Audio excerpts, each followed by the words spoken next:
اسلام آباد high court کے 5 عمران دار ججز کو دوسرے صوبوں میں ٹرانسفر کرنے کے معاملے پر چیف جسٹس آف پاکستان یحییٰ آفریدی اور وفاقی حکومت کے مابین اختلافات پیدا ہو گئے ہیں۔ چیف جسٹس آفریدی نے 5 ججز کی ٹرانسفر کے لیے جوڈیشل کمیشن کا اجلاس بلانے کی مخالفت کی تھی، تاہم سیکرٹری جوڈیشل کمیشن نے کمیشن کے ارکان کی درخواست پر 28 اپریل کو اجلاس طلب کر لیا۔ یاد رہے کہ ججز کی ٹرانسفر کا راستہ ہموار کرنے کے لیے چند ماہ قبل آئین میں ترمیم بھی کر دی گئی ہے۔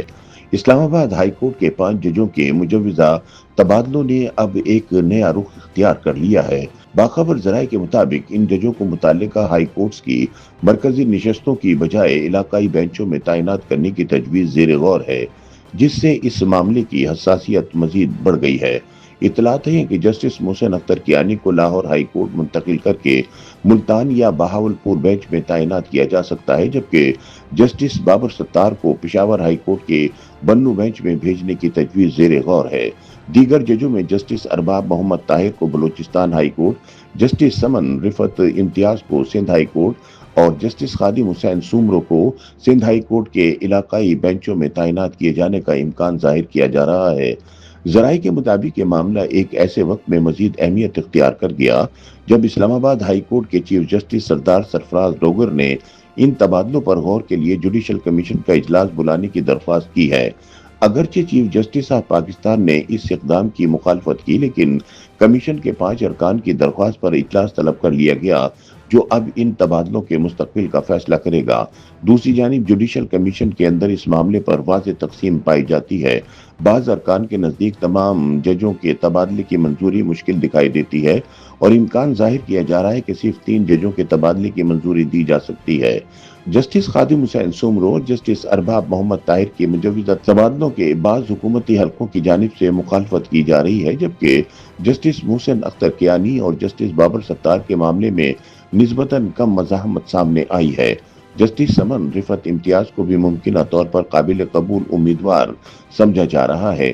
یہ بات قابل ذکر ہے کہ جن ججز کے تبادلوں کی تجویز زیر غور ہے، انہوں نے سپریم جوڈیشل کونسل کو ایک خط لکھ کر عدالتی معاملات میں ریاستی اداروں کی مداخلت پر رہنمائی طلب کی تھی۔ سیاسی اور قانونی حلقوں میں یہ تاثر بھی پایا جاتا ہے کہ ان ججوں کی ہمدردیاں تحریک انصاف اور عمران خان کے ساتھ ہیں، جس کے باعث ان کے فیصلوں پر سوالات اٹھائے جا رہے ہیں۔ تاہم اس موقف کو متنازع قرار دیتے ہوئے وکلا برادری کے ایک حصے نے ان تبادلوں کو تادیبی کارروائی سے تشبیہ دی ہے اور موقف اختیار کیا ہے کہ آئین ایسے اقدامات کی اجازت نہیں دیتا۔ آئینی ماہرین کے مطابق اس معاملے کا مرکزی نقطہ آئین کے آرٹیکل 200 کی تشریح ہے۔ ایک رائے یہ ہے کہ ججوں کے تبادلوں کو محدود اور اصولوں کا پابند ہونا چاہیے، جبکہ دوسری رائے کے مطابق حالیہ آئینی ترمیم کے بعد جوڈیشل کمیشن کو اس حوالے سے وسیع اختیارات حاصل ہو چکے ہیں اور ججوں کی رضامندی کی شرط بھی ختم کر دی گئی ہے۔ اس ترمیم کے بعد ججوں کو ایک ہائی کورٹ سے دوسری ہائی کورٹ منتقل کرنا نسبتاً آسان ہو گیا ہے۔ عدالتی حلقوں میں اس پیش رفت نے ایک بڑی آئینی بحث کو جنم دیا ہے۔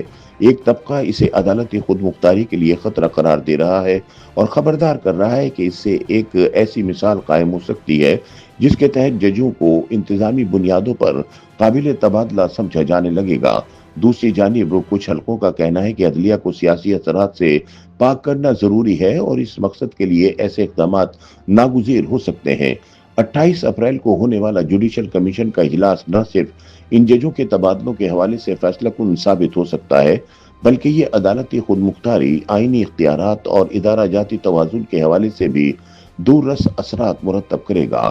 اب یہ دیکھنا باقی ہے کہ چیف جسٹس یحییٰ آفریدی اس اجلاس کی صدارت کرتے ہیں یا نہیں، اور کمیشن ان متنازع تبادلوں کے بارے میں کیا فیصلہ دیتا ہے۔